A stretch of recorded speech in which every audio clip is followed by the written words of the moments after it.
Très en forme, Francis Huster était invité à la table de cet avou, ce 11 janvier, pour évoquer Les Pigeons, comédie dans laquelle il tient l'affiche avec Michel Leb. En se laissant aller dans sa passion pour le théâtre, le comédien a lâché une phrase qui a beaucoup amusé Anne-Elisabeth Lemoine et ses chroniqueurs. Cette fois-ci, ils se sont bien tenus à table.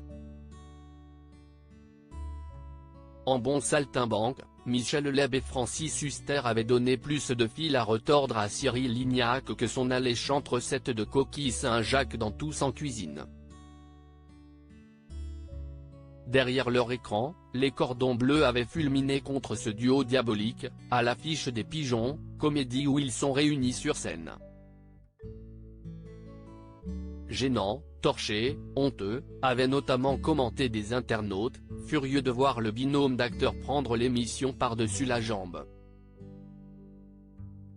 A priori, Francis Huster est plus à l'aise avec la cape de super-héros plutôt qu'avec la toque de cuistot, lui qui a sauvé la vie de Dominique Besnéard.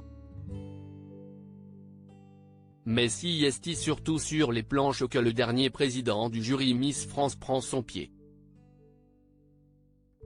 Être comédien, c'est une virtuosité.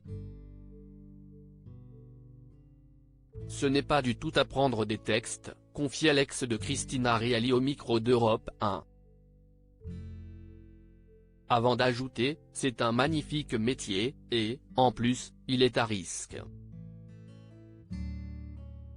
Tu dois te battre tous les jours et puis, surtout, pour finir, c'est un métier de partage. Un théâtre qui lui fait de l'effet une déclaration d'amour qu'il a poursuivie sur le plateau de cet avou, ce mercredi 11 janvier, ravi d'avoir été choisi par Michel Leb pour lui donner la réplique. Au milieu de son dithyrambe, il a également exprimé son bonheur de jouer dans l'écrin des variétés, installés sur les grands boulevards. Et ce, pour une raison qu'il a matérialisée de façon étonnante. Tu pètes, on t'entend, a-t-il soudainement lâché, conscient que cette expression allait créer le buzz. Si est-il la vérité, on n'est pas obligé de théâtraliser, a-t-il expliqué pour justifier cette sortie qui a déclenché l'hilarité d'Anne-Elisabeth Lemoine et de son équipe. Ce silence vaut de l'or pour cet acteur chevronné.